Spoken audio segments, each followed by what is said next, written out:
So every year after 2003, I kept asking my agent, can I come back for 2004? Like, oh, no. 2005? No. 6? No. 7? 8? Because what happens is they go through a rotation of all the different Trek guests until they come back to you again, right? So 2009, I get to come back. 6 years later. So I get there in 2009, I'm on stage with the old Trek track director, and as a joke I said, hey, Eric Watts, is it okay if I come back next year as a co-MC? And he kind of rolled his eyes on the stage. Well, he was released as the Trek track director that year. I sent an email to the head of DragonCon, and I said, what do you think of me as your Trek track director? Now, just to explain that, no other actor in sci-fi or fantasy has ever gone behind the scenes to ask to volunteer as a director at DragonCon. So when the head of DragonCon read my email, he sent an email back saying, is this an April Fool's joke? He said, no, this is for real. I love the convention so much. And everyone was quite wary of me, you know, like, I don't know if he's gonna come to any of the meetings, but I come to 4 to 5 meetings for directors before DragonCon even starts. So I fly my own way out here. I volunteer as Trek Track director. I don't get paid for this. So not only am I moderating every I'm on the Walk of Fame, I'm doing photo walks, and I thank you for all of you that have come up to my table to say thank you to me for doing all the moderation, because I do think it adds a different dynamic when I'm moderating a panel as opposed to, you know, Joe Blow, a moderator who comes up. So thank you so much for coming to Trek Track.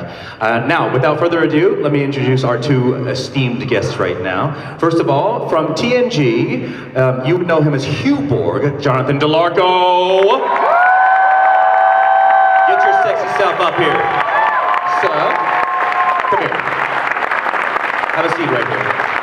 The funny thing about JD is, Jonathan, when Voyager started, they were auditioning and I got the role of Harry Kim, Jonathan was all catty with me. He was like, I wasn't catty. Yes, you were. You know what he said? He goes, guess what? Your ship looks like a spoon. Is what It does. He thought it looked like a spoon. But can I say, we know each other from acting class. Yes, we know each other from acting And I can't believe my little Garrett Wang became the Letterman of DragonCon. I am the David Letterman of DragonCon. Thank you very much, JD. Thank you. That's pretty friggin' amazing. It is. Okay, shall we introduce the lady now? Yeah? Okay. Put your hands together for the lovely Miss Jeri Ryan.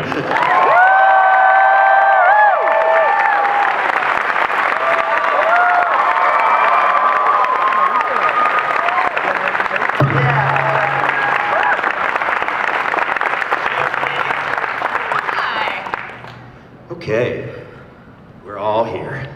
Let's get some water going. Yeah? Put mine on a spoon. Would you like a soup spoon? Yes, please. No, I have water. Got it? Okay, cool. Alrighty, so let's get that out of the way. Not blocking anyone's view. Move that to the side, son. I'm pretty sure you just spilled that all over your phone. But... Did I really? Yeah. Oh my god, I did. These kids today. Well, that deserves an oh my. You know I love George Takei. Everyone loves George Takei. Who can't? I mean, George Takei is the best. I'm actually taking over. I mean, George Takei is probably one of the nicest people in Star Trek. I mean, George is the type of guy that will talk to each fan for 10 minutes and sit there and say, so, how's little Susie doing? I'm like, what? How do you know they're kids? All right, somebody here. I'm good. She's giving me this look. All right, we have microphones set up on both sides, so feel free to come up and ask a question. Yes, ask us the question. Yes. Make it really big. Make yourself really big. Okay, there's one right there. Okay. He's waving to whoever's going to have a question. Anyone get one? Raise your hand if you have one. And we have remote mics too that can come up. Oh wait. Be assertive. Do it. Go. Hi, I have a question for Jeri. So over the course of the show, we saw Seven learning a lot of lessons about humanity, which were often hilarious. So much so that I saw one fan joke that our next episode would be 709 learning the true meaning of Thanksgiving, which I think would have been hilarious. But I'm wondering if there were any life lessons that you would have liked to see Seven learn that we didn't get to see. You know, honestly, I can't think of anything that I think they missed that I would have wished they had done. I really don't. I think the writers did a really beautiful job of developing Seven. And I love the arc that they gave her. I love the way it was carried through. I love all the discoveries that she made. I truly, honestly, I'm trying to think. I'm racking my brain. I can't think of anything that they didn't touch on that I wish that they had, honestly. Did she ever tango? God damn it! I knew I'd have one. There you go. Did she tango? I don't think it was the tango. But you did. We danced, but it wasn't the tango. But you tangoed on Leverage. Hey guys, look over here. Oh, look at him. over He's here. so good. Guys, ready?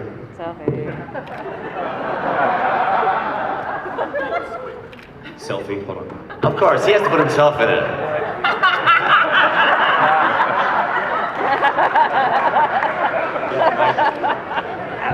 That's good. Hey, yeah, we're gonna selfie you guys. I want a shot Oh, of So you. they're in the yeah, background. that's the Yeah. shot. Hold, please. Can you guys hold for a minute?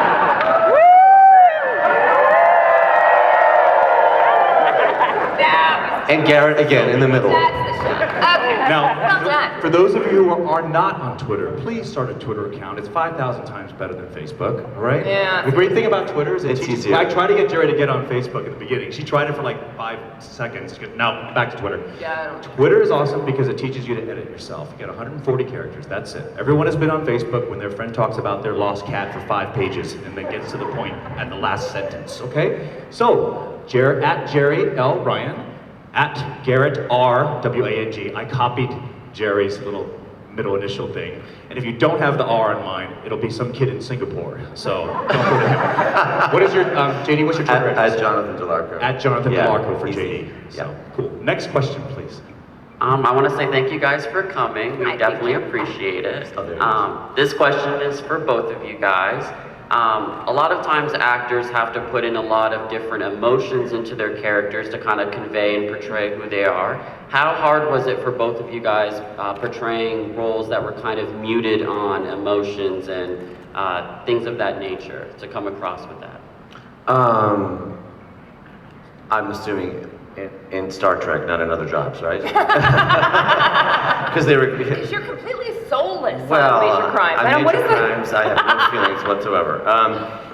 It was a process of, God, this sounds really loud. It was a process of having a lot of emotion underneath a cover, because in fact, he's human underneath the cover. And so, through the course of the episode is revealing, like a peeling of an onion, of another layer of his humanity. So, we actually, our director was great. The director, Robert Lederman, was an editor, and he had given me a scale of 1 to 10, 1 being the most sort of robotic, unemotional, to 10 being the most human. And we'd shot out of sequence, and he'd come up to me and he'd say, "In this scene, you're like at 7." No pun intended.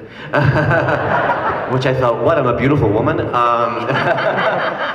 And so he'd say, now you're at 8, and now you're at 10. So there were moments like when Locutus confronts him and tells him Geordi is going to be put down, essentially. I'm at a 10. Or when I say goodbye to Geordi, I'm at a 10.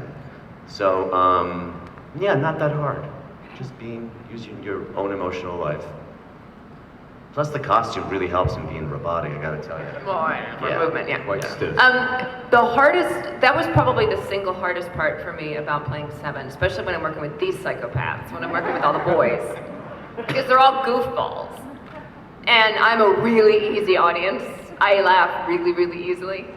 So I'm the first one to break. If somebody's doing something goofy behind the scenes, that's it. The shot is gone because I will lose it, and then I start giggling. And once I start giggling and cackling, it doesn't end easily. So that was the hardest part. And so the first season and a half that I was on, something like that, the guy, especially Ethan Phillips, because he loved that I was such an easy audience, because these guys had all heard his jokes for the first 4 years. They were all new for me, so he could reuse all the material and everything. And I will laugh every time. It didn't matter how many times he had said it. I thought he was just as funny the 50th time. And so he loved that. But by my second season, he didn't even have to try. Bless the man's heart. He was trying to be a good thespian and a supportive actor and just do his lines and get through the scene. And I couldn't even make eye contact at that point. So by my second season on the show, any time that I had a scene, especially with Ethan Phillips, and it was my close-up, I would just look past him. So if you saw him, you would laugh? Yeah, if I made eye contact, no matter how hard he was trying to just do his job, I would just lose it. I love it. There's an awesome picture somewhere floating in the web. It's you, Tom Paris, and maybe Chakotay, and you guys are on location in the woods somewhere, and you guys are all pointing your phasers. That was at our stuff. assistant directors. Oh, we was were that like, the- yeah, oh, was shoot that Mike 'em. DeMarin? Who was that? Yeah. Yeah, they were shooting. The assistant director was on the ground, and they're all shooting him. And the look on Jeri's face, she's like this. I mean, she's about to cackle. Mid Oh cackle. yeah, I'm sure I was mid-cackle. It's beautiful. Another question on this side, please. Hi. Hi, thank you all for coming. Actually, my question is a direct follow-up from the other one there. So this one's especially for you, Ms. Ryan. In the episode where the doctor was downloaded into your implants, and you had to then portray him. That was fantastic, by the way. Thank you. I'm just curious, how much of that was scripted? How much of it was you just copying sort of his mannerisms, especially the way you reacted to the cheesecake and things like that? Well, I mean, all the dialogue, of course, it was scripted, but you know, if you have to knock off somebody's character, he's a good one to knock off because he's very specific. His vocal inflections, his mannerisms, he's a good one to copy if you have to copy somebody. So I had gone into the trailer, into Bob's trailer, and just had him read the lines so that I could hear sort of his inflection of his voice. But the mannerisms and things like that are just from, you know, having spent however many years with him at that point. I don't remember which season it was. But yeah, he was a fun character to play. That scene bummed me out because if you remember that scene, you come over and you're like, I smell something. I don't know what it is. And you come over and you're like, it's you. And I consider myself a pretty clean human being, so it just bummed me that they That wrote wasn't scripted. Yeah. Oh! There she goes. Here she goes. All right, this side, please. I thought I smelled something funny. Yeah, I know. It's Garrett. Yes, good afternoon. It's a pleasure to meet you all. Hi, Thank you so thank you. much. I'm a huge Gene Roddenberry fan. I saw him at a convention way back before he even had his conventions, so just Trekkies, and that was it. But with the invention of the Borg, when the Borgs are trying to become human and develop their sense of humanity, was that the writer's intention to show that even someone as mindless and as automaton as a Borg, they can still dig deep down and find the humanity and embrace that? Did you start out saying you were a huge fan of Gene's? Oh yeah. Yeah. very much. So Gene was Yes. Gene was still alive when they developed when the Borg Oh, characters okay, were I still. think He was it still not only alive but in the writers' room of Next Gen, and I believe it was that year that I did my episode when he had just passed. So he'd actually broken the storyline beyond the Borg being just this menace into the Borg being an individual. And I remember at the time the fans were really mad because it was a real lethal enemy to the Federation, and they were like, why would you create this sort of vulnerable element, human sympathetic element to the enemy? Really? Yeah, absolutely. The fans were up in arms. Did any of you get upset about that? There were a lot of fans that wrote blogs or whatever they were back then, I guess, typewritten. By blogs, I mean letters, saying, why did you ruin the Borg and make him all emotional?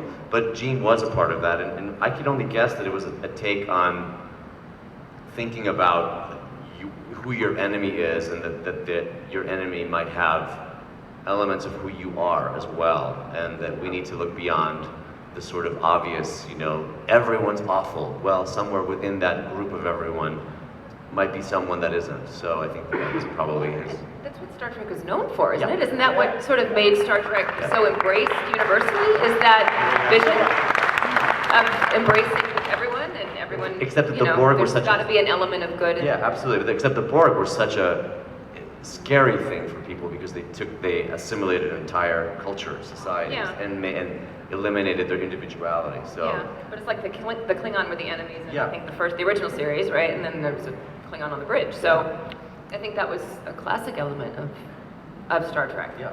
I mean, not that I'm the expert, but I'm pretty sure that's what I've heard over the years. For sure. That was one of the appeals of the whole franchise. Yes. Thank you for that question. Let's go to the other side, please. Hi. Hi. With advances in technology like cell phones and Google Glasses, and do you think that maybe humanity is going to more Borg-like than fortunately so. With like maybe controlled by Twitter.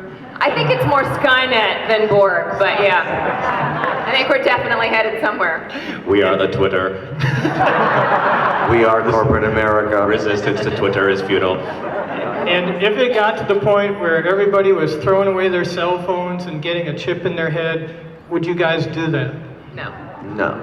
No. Don't put chips in your body, please. No, Have you guys not seen The Terminator? Come on. No! No. Thank you. This side, please. Yes. Hey, Hi. Jeri and almost said Harry, but anyway, It rhymes. yeah, Voyager is my favorite show, and I just wanted to ask you, Jeri, was there anything in particular? You know, I felt like Voyager really kind of wrote the book on the Borg. It didn't introduce it, but it really explored it. Was there anything you in particular brought to the Borg that maybe the writers didn't have, but you say, hey, playing this character, I think this is something the Borg would do in their background or something in the show? To be perfectly honest, no. I mean, I know where my talents lie, and writing ain't it. So no, I did not make story suggestions. I know a lot of actors do that, but no, I am not one of those actors. If they write something that I think is just wrong and goes against what I feel the character should be doing, then I'll speak up. But honestly, that was not, that I can remember in 4 years. I don't ever remember that being the case with this character. But speaking for the collective, I would like to say thank you for making us sexy.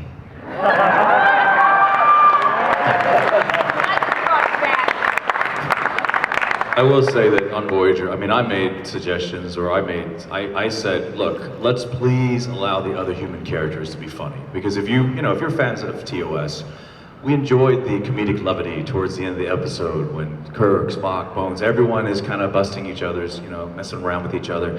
But on Voyager, they kind of allowed like one person to be funny. They allowed the Doctor to be funny, and that was it. And that to me was kind of annoying. So I always said, let's have some humor from the human characters. But everything that I suggested, literally, they're like, no. But here's the deal with Bob Picardo, the Doctor. He would call up. He would say, Hashtag poor Harry. Oh, Borg. no, wait. Let's just say that's not the end of the story. Okay, so But we love to tease you. Bob Picardo would actually call the producers up. He goes, "Hello, it's Bob here. I would think that the Doctor should sing Italian opera." And they would say, "No." "Hello, it's Tuesday. It's Bob here. Italian opera." "No, Bob." He would keep calling every day for 2.5 weeks until finally, fine, he's gonna sing Italian opera. Don't call us anymore. So the moral of the story is persistence is Futile. Exactly. You got it. There you go. Yeah. Oh, you know what? I take it back. There was that mistake. And it started off, and I forgot until you guys just said that. When I got the role. Oh, yes. Because I didn't know anything about the Borg. I didn't know anything much about Star Trek. But they'd given me a copy of First Contact to watch. And they said, no, you're just getting general broad strokes of what the Borg are, because you're not a drone, you're not a complete automaton, and you're not as free as the Borg Queen. So we're making this hybrid, this new character. But this is the idea of what the Borg are. And so all through that, its resistance is futile. And it's a hive mind, it's a collective. There's one voice talking for the entire collective, and he's saying futile. So I said, oh, so it's in the script. I say resistance is futile, right? They're, no, it's not futile, it's futile. Like the system. And I'm like, but aren't we a hive mind? Aren't we supposed to, wouldn't it be the same pronunciation for everybody? No, futile. And I am the only Borg ever to say futile, still. And I get called on that so much. That's not my fault, damn it. Wait, did you always say futile? Futile. Okay, Yes, because everybody I say futile. I've always said futile. Again, because British accent, a ship that looked like a spoon. Just saying. Wait, so that's a British way of pronouncing it? Yeah, I mean, This there's is like just futile. Patrick is probably the first person to say the line, really, other than the voice. And how did Yeah, it's the how did he voice say and it?